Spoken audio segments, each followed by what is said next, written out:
Hello everyone. We will be discussing the behavior of copper in details. Recall that the elastic limit of copper is reached at 40 newtons. Let's click on Reset and then gradually increase the load on the specimen to reach 30 newtons. 30 newtons is less than the elastic limit, since the elastic limit is reached at 40 newtons. And now we will reduce the load to 0 newtons. How does the specimen behave?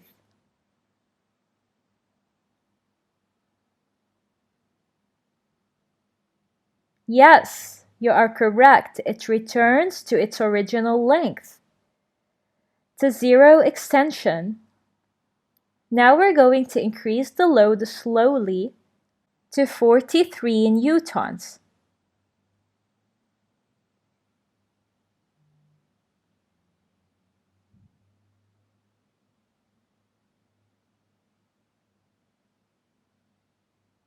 And then we will reduce it again to 0 newtons.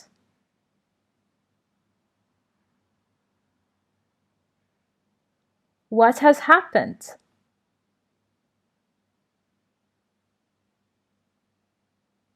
Well, yes, the load has exceeded the elastic limit, so that the elastic limit is 40 newtons, and the specimen did not return to its original length.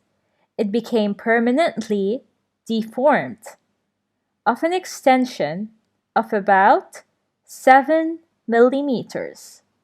Now let's click Reset and increase the load to 46 newtons.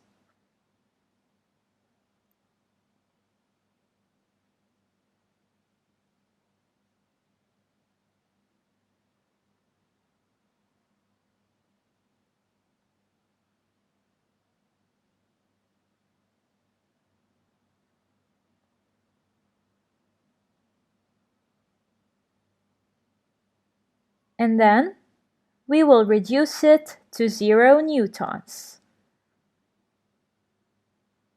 What has happened this time?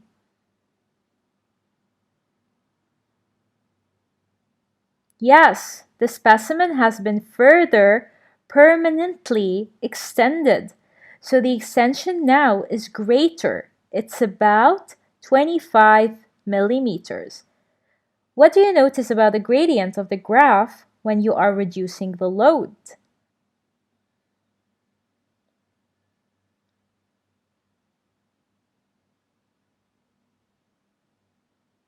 Yes, it is the same as the gradient of the initial part of the graph. Now let's click Reset again and we will increase the load to 60 newtons.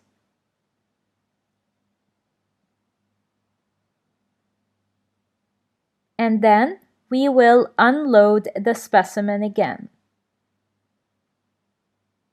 What has happened this time? Well, the specimen extended beyond the limits, and the graph also extended beyond the scale. So you should know that copper is a material that is easily stretched. It has an elastic limit of 40 newtons, and beyond this elastic limit, it stretches easily and becomes permanently stretched.